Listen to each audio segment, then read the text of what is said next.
Guys, would you buy an iPhone 17 if it was 38% thinner? Well, according to credible Apple rumors, the new iPhone 17 Plus model could be getting a slimmer design. We've seen the iPad get a thinner design, and overall, it's been getting pretty positive reviews. I probably watched about 50 videos about the new iPad and I didn't even buy it. Now there's some speculation that the new iPhone will give up some features so that you can get that slim look. So let's dive in. So the current iPhone 16 Pro Max has a thickness of 8.2 millimeters, where the new phone is allegedly going to have 5.1 millimeters thickness, which is a 38% reduction in thickness. Now currently, this is supposed to replace the iPhone 16 Plus models, not the Pro or Pro Max models. Obviously, because the form factor is thinner, there's definitely going to be some compromises made. The current iPhone 16 Plus models are 6.7 inches wide, and then the new model is supposed to be a slight reduction at 6.6 inches. So trust me, you won't even notice it. Now the biggest letdown that I saw was the removal of the wide and telephoto cameras in the iPhone 17 Air model. So all you're gonna have left is the main camera, which is 48 megapixels, and then the selfie camera, which actually will get a bump up from 12 megapixels to 24 megapixels. And honestly, that's a huge improvement. I've been wanting for the iPhone to increase the selfie camera from the low res that it's been at, 12 megapixels, to anything bigger than that.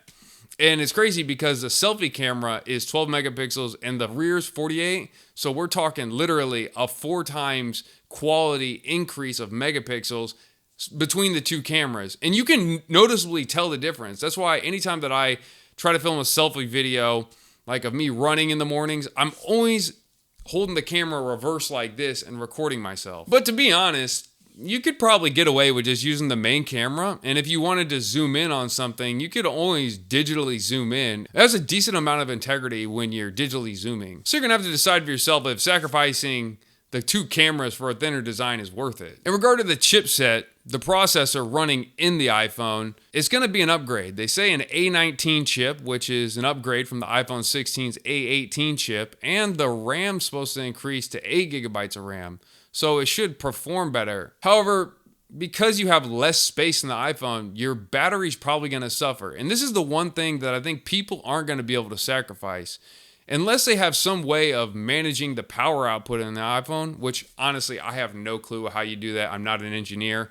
But having a battery that's not as effective is really a big drawback. You gotta think, how many times have you had to plug in your iPhone, especially in the life of your iPhone, if you're gonna have it longer than a year? The healthier battery goes down. So you're gonna wanna have more power in your iPhone. I know that if some device has a crappy battery, I'm gonna have battery anxiety. You gotta factor in how much anxiety you get when you don't have your iPhone's battery charged up or it's getting low. That's just something I don't wanna worry about. So just like the iPhone 16 Plus and base model, it is made from aluminum, so you're not gonna have that titanium. They haven't said anything about the Pro or Pro Max models having a thinner design, but those are made from titanium. And honestly, I like the titanium feel on the iPhone 16 and 15. Now, aluminum, I could probably get away with it. Now, is that gonna be as great? Probably not. And I just said in the last video that can we get better colors in the Pro and Pro Max models of our iPhones? And I just thought, well, they're made out of titanium. Maybe they can't get cool colors. So if you're gonna be okay with an aluminum iPhone, then you're gonna be right at home with the thinner model. And people like to underestimate it. The battery life is so important in your devices. I remember I have the Steam Deck OLED, and then I got the ROG Ally X. And the battery life is insane in that. And it's crazy what you can do with a lot more battery. And if you manage your apps, you can really push the device. So guys, do not underestimate the battery life in your devices. Now for me, this seems like another upgrade that Apple's giving to us that nobody asked for. And like I said, this just seems like another thing that Apple dangles in front of us that sheeple bite at to buy. They're gonna buy anything that Apple releases when it's really not a major upgrade. So I understand the sentiment of Android or Google users who have the Pixel or any other Android device being like, oh, you guys aren't very smart, you buy the same crap every single year.